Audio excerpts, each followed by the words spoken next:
नमस्कार। राजस्थान की राजनीति में सरकार के कामकाज को लेकर अक्सर बड़े बड़े दावे और सवाल सुनने को मिलते हैं, लेकिन आज हम बात सिर्फ दावों की नहीं करेंगे बल्कि उन आंकड़ों और सटीक कामों की करेंगे जिन्हें भजनलाल सरकार की उपलब्धियों के तौर पर सामने रखा गया है। उद्योग से लेकर सड़क तक, बिजली से लेकर पानी तक, गरीबों के घर से लेकर स्वास्थ्य और रोजगार तक, आखिरकार भजनलाल सरकार के कार्यकाल में राजस्थान में क्या क्या बदला। आज हम आपको बताएंगे कि सरकार की उपलब्धियों की इस तस्वीर में कौन कौन से बड़े काम शामिल हैं। इसलिए वीडियो को अंत तक जरूर देखिए, क्योंकि आखिरी हिस्से में हम बात करेंगे सीधे रोजगार और आम जनता से जुड़े सबसे बड़े मुद्दों की। सबसे पहले बात करते हैं राजस्थान के औद्योगिक विकास की। सरकार की उपलब्धियों के तौर पर करीब 79,400 करोड़ रुपए से अधिक की लागत से राजस्थान रिफाइनरी के निर्माण को प्रमुखता दी गई है। रिफाइनरी जैसी बड़ी परियोजनाएं सिर्फ एक औद्योगिक इकाई ही नहीं होती, बल्कि इनके आसपास रोजगार, कारोबार, परिवहन और दूसरे छोटे बड़े उद्योगों के लिए भी नए अवसर पैदा होते हैं। यानी सरकार के मॉडल में राजस्थान को एक मजबूत औद्योगिक राज्य के रूप में आगे बढ़ाने पर जोर दिखाई देता है। राजस्थान की पहचान अब सिर्फ रेगिस्तान और पर्यटन तक सीमित नहीं है। आंकड़ों के मुताबिक प्रदेश की अक्षय ऊर्जा क्षमता में 26,956 मेगावाट का बड़ा विस्तार हुआ है। राजस्थान में धूप की प्रचुरता को देखते हुए सौर ऊर्जा राज्य की सबसे बड़ी ताकतों में से एक बन रही है। अक्षय ऊर्जा के इस निवेश का सीधा मतलब भविष्य की ऊर्जा जरूरतों को पूरा करने के साथ नए निवेश को आकर्षित करना है। किसी भी राज्य के विकास की रफ्तार का सीधा संबंध उसकी कनेक्टिविटी से होता है। आंकड़ों के अनुसार राजस्थान में 18,400 किलोमीटर से ज़्यादा नई सड़कों और 9800 किलोमीटर से ज़्यादा मिसिंग लिंक का निर्माण किया गया है। इसका असर सिर्फ शहरों तक सीमित नहीं है, बल्कि बेहतर सड़कें गांव को सीधे मंडियों, बाजारों, स्कूलों और अस्पतालों से जोड़ने का काम कर रही हैं। राजस्थान जैसे जल संकट वाले राज्य में पानी हमेशा से सबसे बड़ा मुद्दा रहा है। इस मोर्चे पर राम जल सेतु लिंक परियोजना को एक महत्वपूर्ण उपलब्धि के रूप में सामने लाया गया है, जिसके लिए प्रदेश के 17 जिलों को पीने और सिंचाई के पानी की उपलब्धता से जोड़ने की बात कही गई है।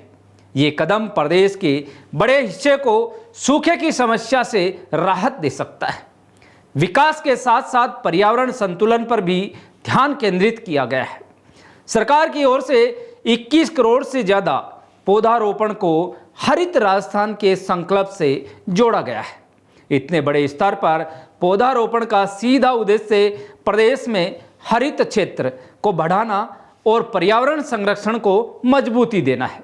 अब बात उस काम की जो सीधे गरीब परिवारों के जीवन और उनके सपनों से जुड़ा है।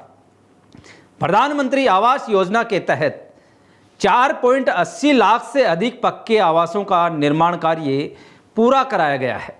एक जरूरतमंद परिवार के लिए पक्का घर सिर्फ 4 दीवारें नहीं, बल्कि सुरक्षा, सम्मान और एक बेहतर भविष्य की गारंटी होता है। स्वास्थ्य के मोर्चे पर भी एक बड़ा आंकड़ा सामने रखा गया है।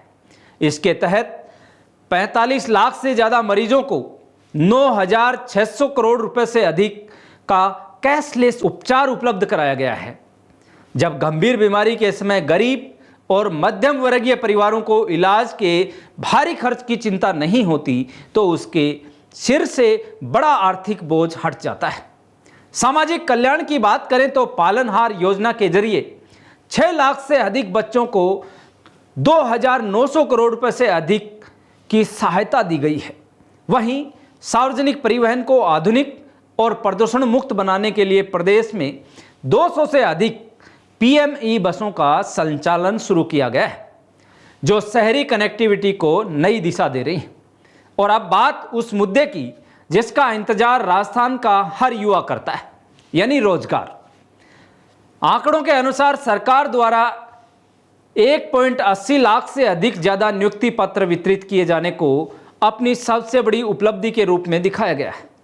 प्रतियोगी परीक्षा की तैयारी कर रहे लाखों युवाओं के लिए रोजगार उनके परिवार की आर्थिक तकदीर बदलने का सबसे बड़ा जरिया होता है।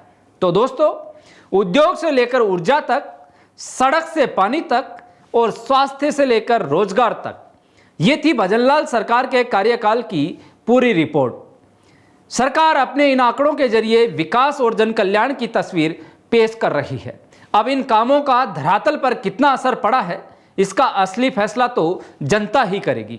लेकिन हमारा सवाल आपसे है, आपके जिले या शहर में भजनलाल सरकार का कौन सा काम आपको सबसे ज़्यादा प्रभावी लगा? हमें कमेंट करके ज़रूर बताइए। अगर आपको ये वीडियो पसंद आया हो तो इसे लाइक करें, शेयर करें और हमारे चैनल को सब्सक्राइब करना ना भूलें। धन्यवाद।